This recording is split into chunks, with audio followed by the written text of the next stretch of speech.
Hi everyone, welcome to week 9. I'm Claudine and I'll be presenting on strategic environmental assessment. Strategic environmental assessment is a process that refers to big picture environmental impact evaluation in consideration of policies, plans or programs. It usually happens at regional or national level and is often manifest in policy or legislation. Similar to the EIA process, it can also happen informally and may be known by different titles depending on context. According to Elliott, SEA is the environmental assessment of policies, plans and programs. It serves to strengthen accountability and provide greater public confidence that government decisions are being made in full awareness of the potential environmental impact. SEA may also have broader implications than just environmental ones, and in some cases, multiple roles. Here's a document listing many international SEA case studies from the OECD.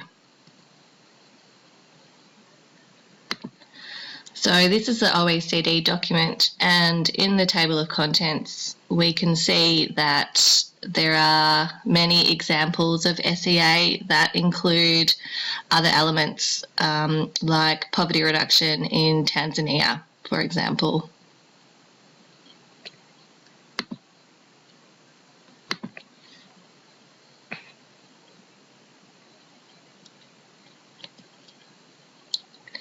The SEA differs to the EIA process in the following ways. EIAs are site-specific. SEAs encompass large zones and relate to policies that underpin projects. EIAs don't allow for cumulative impact. SEAs are able to factor in multiple future projects and their systemic impacts. SEAs were designed to proactively target the long-term ramifications of project-related decisions early in the planning process. In Australia, SEAs can occur as part of the provisions of the EPBC Act. Some examples of national policy developed as a result of SEA are the Regional Forest Agreements and the Guidelines for the Ecologically Sustainable Management of Fisheries.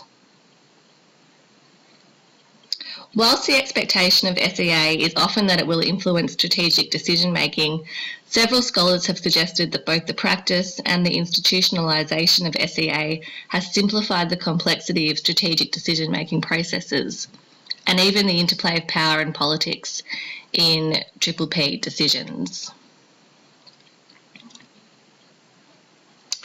The Melbourne Strategic Assessment website is a good example of state-level strategic assessment from government. So I'll just quickly show you that website.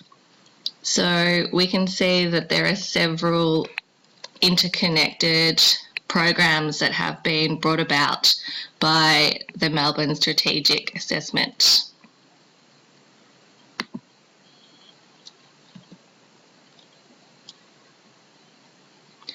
So we're going now to a specific case study that I'd like to show you about fracking.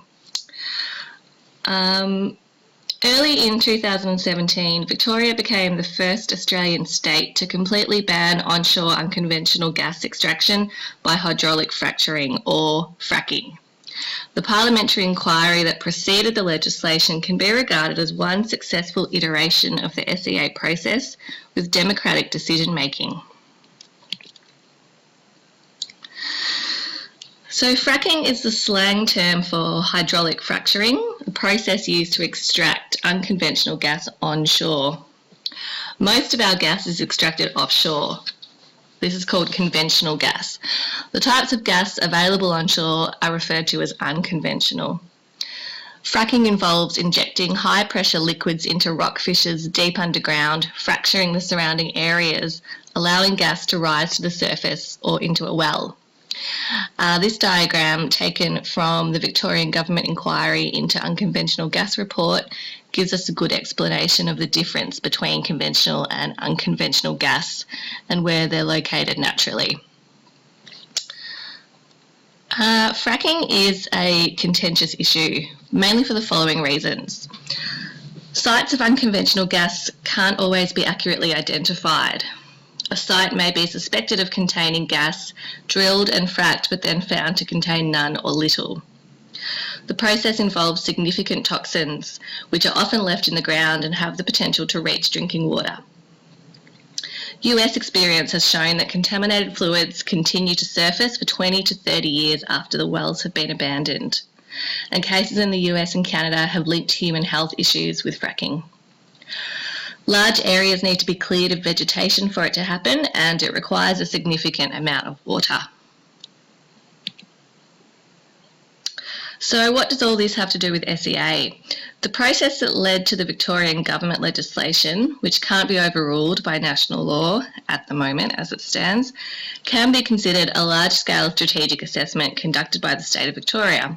It exemplifies SEA in that it considered multiple potential projects with multiple stakeholders and many environmental considerations, some of these relating to reducing greenhouse gas emissions. The legislation was preceded by a government inquiry, which received 1,862 submissions, and the report declares that this is likely to be the largest number of submissions ever received by a Victorian Parliamentary Committee. So it just shows you the large amount of different groups and interconnected relationships that are involved in the decision making. So is this democracy or is it power and politics? Perhaps it's a bit of both. Undoubtedly, lobby groups like Lock the Gate were instrumental in galvanising public sentiment opposed to any potential fracking held on private, predominantly farming land. Lock the Gate, however, are primarily composed of farmers. The question is whether the Victorian government would have reached the same anti-fracking conclusion had most of the land in question not been in farmers' hands.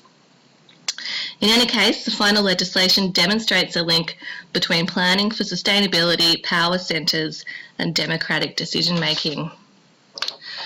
Deborah Hart, an instrumental lobbyist against fracking in Victoria, wrote just after the legislation had passed in early 2017, "Our new responsible environmental protection laws are the direct result of many years of highly collaborative and strategic rural community efforts." So in summary and conclusion, I hope this presentation has helped you to better understand what SEA is and how it works in Australia. Although we only briefly discussed the national legislation enabling SEA, we've touched on various case studies which you're welcome to go back and have another look at, that I hope exemplify the large-scale policy-based nature of the process.